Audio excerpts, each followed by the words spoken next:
அனைவருக்கும் வணக்கம். விக்கிரவாண்டி தொகுதிக்கான இடைத்தேர்தலை அதிமுக ஏன் புறக்கணிச்சாங்க அப்படின்னா, அங்க சட்டம் ஒழுங்கு சீர்கெடும், பணம் அதிகமான அளவுல கொடுக்கப்படும்.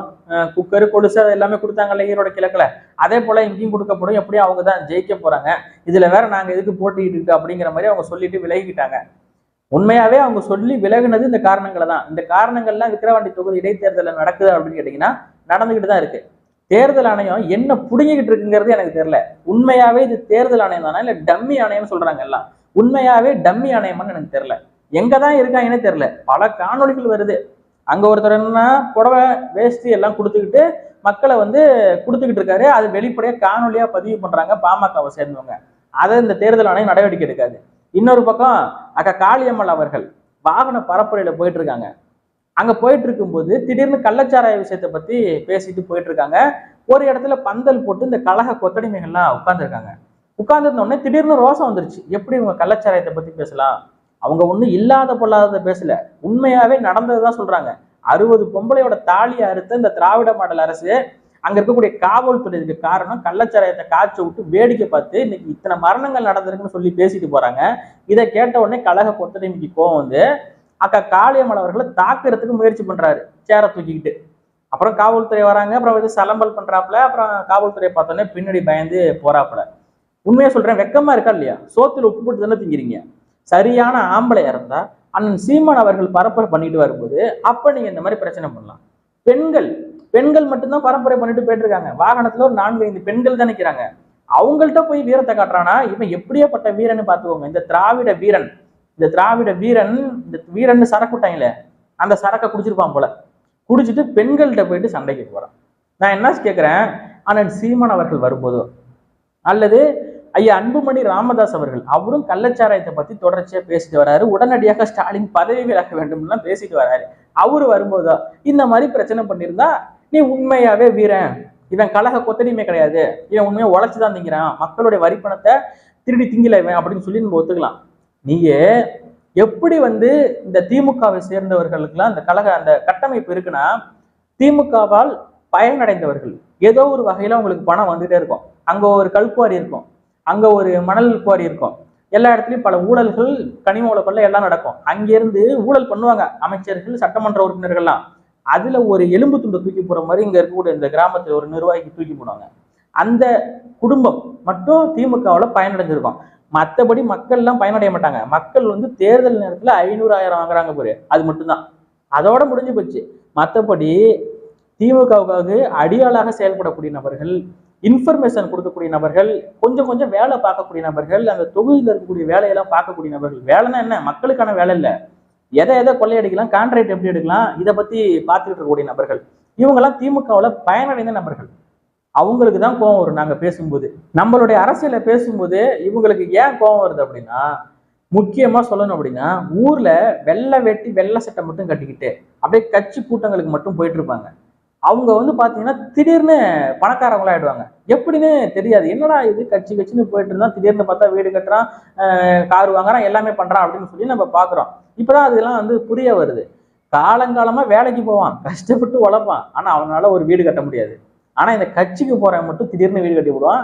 அப்படியே அழுக்கு படாம போவான், அழுக்கு படாம வருவான், அவன் வீடு கட்டி விடுவான். இது என்னடா அப்படின்னு பார்க்கும்போது நமக்கு இப்பதான் புரிய வருது.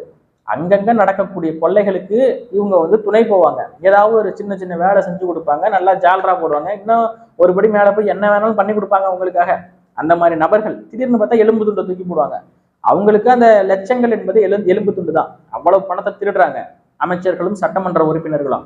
அப்படி தூக்கி போடக்கூடிய இந்த எலும்பு துண்டுதை தூக்கி போடக்கூடிய நபர்கள் தான் இந்த மாதிரி இந்த ஊர்ல இருக்கக்கூடிய இந்த வெள்ளை சட்டை வெள்ளை வெட்டி கட்டிட்டு பணக்காரன் ஆயிடுவான், திடீர் பணக்காரன் ஆயிடுவான் அந்த ஊர்லயே. அதான் இந்த திமுகவால் பயனடைந்த சில குடும்பங்கள். அவங்க மட்டும்தான் திமுகவுடைய உண்மையான தொண்டர்கள். மற்றபடி திமுகவுக்குன்னு தொண்டர்கள் கிடையாது. யாரும் இங்க திராவிடர்களும் கிடையாது. திராவிடம் என்கிற கோட்பாட்டுக்கு சித்தாந்தத்துக்காகவும் ஒரு ஓட்டும் உழல, பணத்துக்காக தான் உழுவுது. எவ்வளவு பணம் அதிகபட்சம்? ஒரு 1000 ரூபாய் 2000 ரூபாய் கொடுக்குறாங்க. ஒரு மளிகை கடைக்கு போய் எல்லா மளிகை பொருட்களையும் வாங்கிட்டு வரணும்னா குறைஞ்சபட்சம் 500 ரூபாய் தேவைப்படுது இன்னைக்கு. கேட்டா 1000 ரூபாய் வாங்கிட்டு நீங்க ஓட்டு போறீங்க. 1000 ரூபாய் வச்சு என்ன புடுங்க முடியும்னு நான் கேட்கிறேன். இந்த 1000 ரூபாய் என்பது ஒரு ஒரு பிச்சை காசு. அது வெளிப்படையா சொல்லணும்னா அவ்வளவுதான். இந்த பிச்சை காசை வச்சுக்கிட்டு என்ன பண்ண முடியும்? அந்த 1000 ரூபாய் வாங்கிட்டு ஓட்டு போடுறீங்க நீங்க. ஏழை எளிய மக்களுக்கான அரசியல். ஒரு ஓட்டுக்கு 15,000 ரூபாய் கிட்ட செலவு பண்றாங்க இந்த திமுக வேட்பாளர். அவங்க ஜெயிச்சு வந்து மக்களுக்கு நல்லது பண்ணுவாங்களா இல்ல போட்ட காசை சம்பாதிக்க நினைப்பாங்களா? போட்ட காசை பல மடங்கு அதிகமாக சம்பாதிக்க மட்டும்தான் பார்ப்பாங்க. ஏழை ஏழையாவே இருப்பான், பணக்காரன் பணக்காரனாயிட்டே இருப்பான். ஏழையா இருக்கிறவனால இன்னைக்கு தேர்தலில் நாமினேஷன் தாக்கல் பண்ணி போட்டியிட முடியுமா? எல்லா இடத்துலயும் போய் ஓட்டு கேட்க முடியுமா? ஆனா அதை செஞ்சுக்கிட்டு இருக்கு நாம் தமிழர் கட்சி. 10 ரூபா யாருக்கும் காசு கொடுக்காம அடிமட்டத்தில் இருக்கக்கூடிய நபர்கள் நாமினேஷன் தாக்கல் பண்ணி ஒரு புரட்சியை ஏற்படுத்திட்டு வந்துகிட்டு இருக்காங்க. அவங்களுக்கு தான் நீங்க ஓட்டு போடணும். இந்த கெட்ட நாங்க காட்டலாம், நீங்க காட்டலாமாண்ணா? 60 தாலி எடுத்துட்டு நீங்க இந்த கையை தூக்கி காட்டலாமாண்ணா? 60 தாலி எடுத்திருக்கீங்கன்னா அந்த தாலி எடுத்தவங்க கூட தான் இவங்களும் போய்கிட்டு.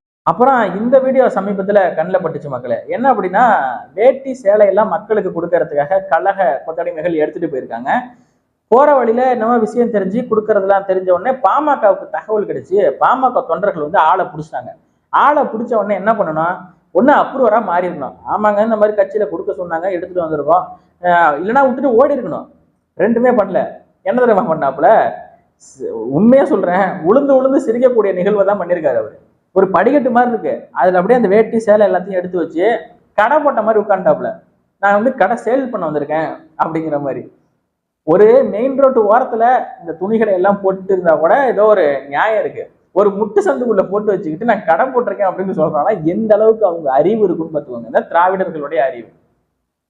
எப்படியேப்பட்ட ஆளை அனுப்பி எப்படி கொடுக்க சொல்லியிருக்காங்க பாருங்க. இது பாமக தொண்டர்கள் போயிட்டு அங்க எல்லாத்தையுமே அள்ளி குப்பை மாதிரி போட்டு என்ன பண்ணாங்கன்னு தெரியல. கொஞ்சம் வலுவா கொடுத்துருப்பாங்க. ஏன்னா பாமகவை பத்தி நமக்கு நல்லா தெரியும். அங்கெல்லாம் போய் இந்த திமுக கொத்தடிமைகள் வீரத்தை காட்ட முடியாது, காட்டவே முடியாது. ஏன்னா மைனாரிட்டி திமுக இருக்குல்ல, அம்மையார் ஜெயலலிதா சட்டமன்றத்தில் அடிக்கடி பயன்படுத்துவாங்க. இந்த மைனாரிட்டி திமுக ஒன்றும் பண்ண முடியாது.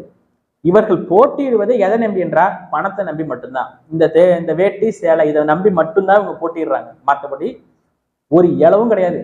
இந்த கொள்கை கோட்பாடு இந்த வார்த்தையவே நான் பயன்படுத்த விரும்பல திமுகவை பத்தி பேசும்போது. ஒரு இளவும் கிடையாது. பணத்தை நம்பி மட்டும்தான் போட்டிடுறாங்க.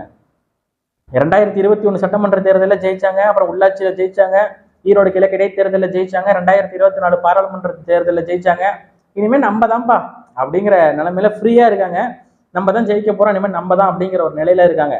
அந்த நிலையை மீண்டும் ஒரு முறை இந்த திமுகவுக்கு கொடுத்தீங்க அப்படின்னா இந்த நாடும் இந்த நாட்டு மக்களும் நாசமாய் போவதை யாராலும் தடுக்க முடியாது.